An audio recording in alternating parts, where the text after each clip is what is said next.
jaajëfal ñi nga xam ne ñoo organisé ndaje bi nga xam ne ci ñetti fan daanaka ajjuma ba léegi ñu ngi lëlu fi di waxtaan ñoom ci li jëm ci assemblée nationale bi mooy suñu député yu bees yi nga xam ne ci coobare yàlla mu jaarale ko ci wotu sénégalais jox nañ ñu ci 130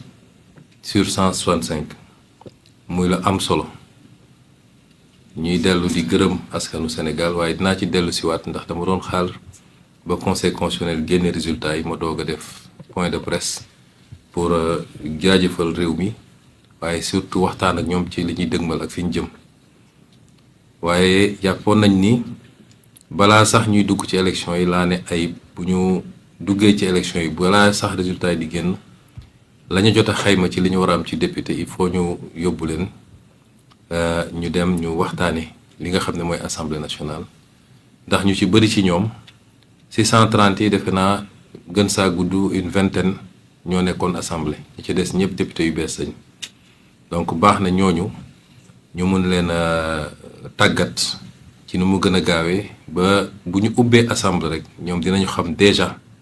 la ñu war a def ak nuñ ko war a defee kon ñuy féliciter Ayib ci ak équipe yi mu liggéeyal yépp ci parti bi waaye di féliciter également di remercier ñi nga xam ne bàyyi nañu seen jot bàyyi seen lépp ñëw jàpp ci liggéey bi andi seen xam-xam ak seen temps pour participer ci formation boobu doyen Mamadou Diallo ngi ni juriste yaa ngi fi ñoom maître Ndiaye ñoom maître Mboup ak ñeneen ñoom ñëpp ñëw nañu jàpp ci liggéey bi te jàpp naa ni ci li ma dégg fii ñoom ñii nga xam ne ñoo bénéficier ci formation bi am nañ ci satisfaction bu baax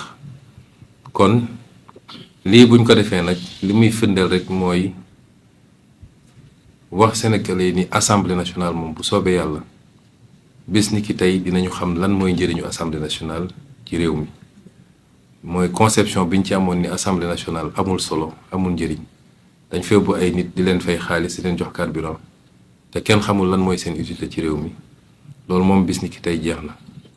te parti bi dina fexe ba muy assemblée nationale muy beneen institution li nga xam ne moo taxoon ñun ñu sonn ak di xeex li taxoon ba Sénégal yu bari soobu ci xeex bi ba ñenn ñi seen bakkan rot na ci ñenn ñi seen liggéey yàqu na ci ñenn ñi dugg nañ ci kaso saa su ne rek ci li ñuy def suba ba ngoon jot ci li ñu yàlla dénk na méngoog loolu parce que loolu rek mooy tax noonu rek la ñu mën a delloo njukkal ñooñu loolu nag day doore ci assemblée nationale doore nañ ko ci pouvoir exécutif bi ñu koy rek léegi teg ko ci jubal ak jubbanti ci njiital président Bassirou Diomaye Faye waaye ñëpp xam nañ ni kuy gouverner soo yoree pouvoir exécutif tam soxla nga assemblée nationale sinon dina xaw a jafe kon loolu dañ koy wéyale ci assemblée nationale bi mooy député bu ne saa su ne na càmbar boppam digganteem ak boromam càmbar boppam digganteem ak projet bi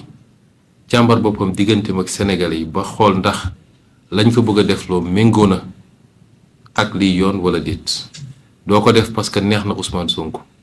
loolu du cëru député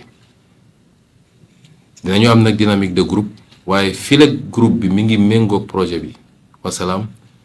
bu ko nekkul député bu ne war na mën a ni lii gisewu ma ko noonu parce que gëwma ni luy defar la dafay yàq mais surtout ñu dundal assemblée bi assemblée boo xam ni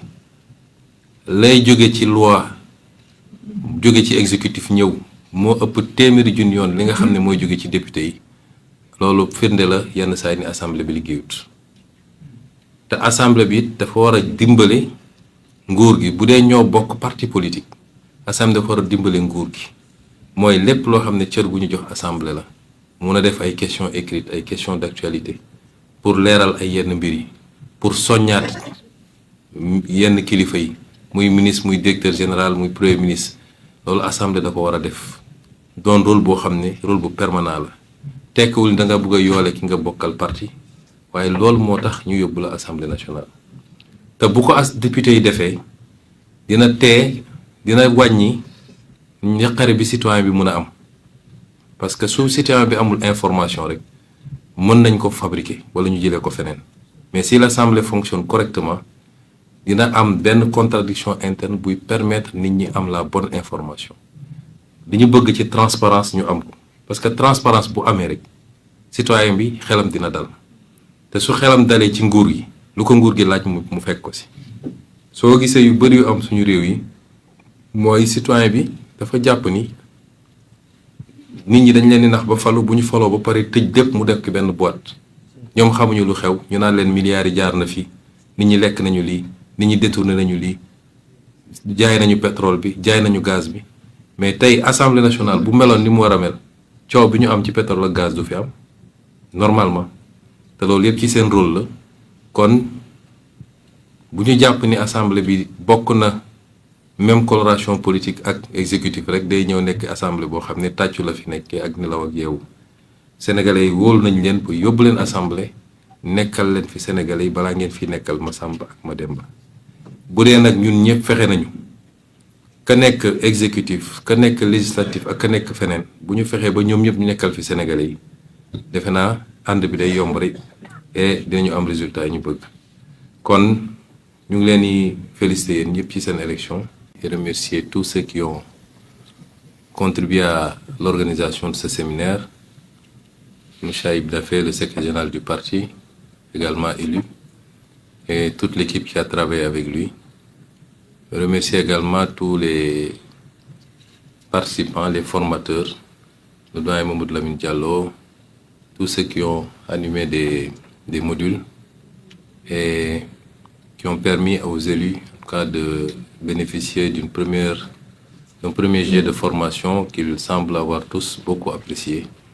sur toutes les thématiques relatives à l'Assemblée nationale, l'installation du bureau et des autres organes de l'Assemblée nationale, le vote de la loi de finances, le contrôle de l'action du gouvernement, la haute cour de justice. Toutes les questions ont été traversées et ce n'est qu'une première formation qui sera suivie, Inch'Allah, régulièrement d'autres séances de formation. Si on a fait ça, c'est pour mettre l'accent dès l'entame sur l'importance que nous accordons à cette institution qui me semble être centrale, me semble être le poumon de la vie démocratique d'un pays. C'est pourquoi j'avais dit d'ailleurs dans le débat qui avait été agité sur le statut du chef de l'opposition que c'est la représentation parlementaire qui en principe doit déterminer le statut du chef de l'opposition parce que le débat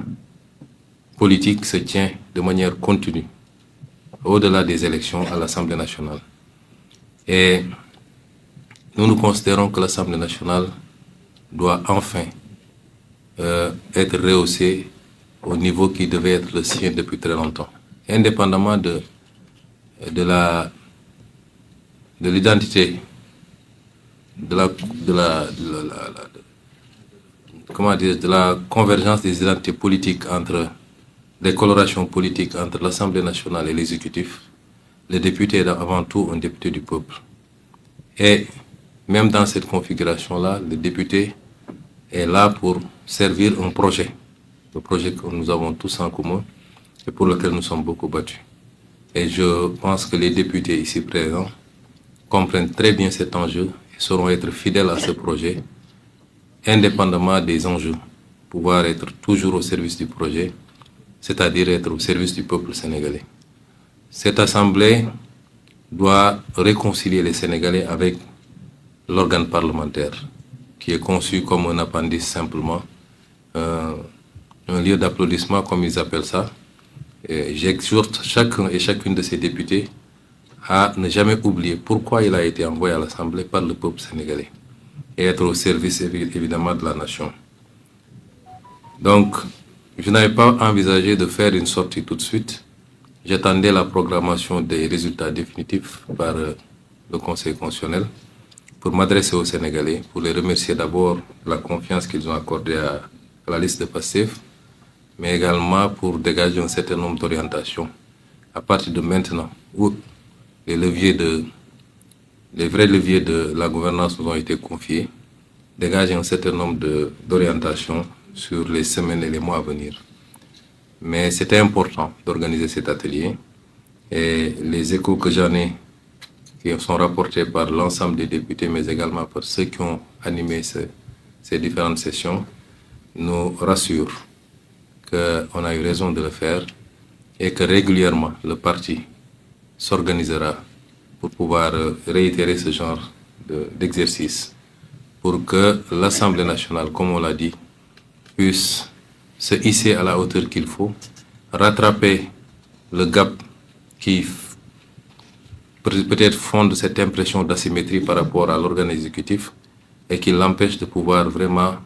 jouer le rôle qui est attendu, c'est-à-dire le rôle de contre-pouvoir quand il le faut, mais le rôle d'accompagnement surtout dans la formalisation, l'exécution des politiques publiques par le vote de la loi. Toutes les lois, loi de finances, loi ordinaire, mais également par un certain nombre de mesures d'accompagnement. Voilà ce que je voulais dire, je ne vais pas être très long. Je souhaite à chacun et chacune des députés ici présents un bon retour chez lui et surtout beaucoup de courage parce que, vu la configuration des choses, il faut s'attendre à une accélération dès l'installation de l'Assemblée nationale pour pouvoir voter la loi de finances initiale avant le 31 décembre et accélérer avec beaucoup d'autres projets qui sont déjà préparés, conçus et qui n'attendent que l'installation de l'Assemblée pour être proposés.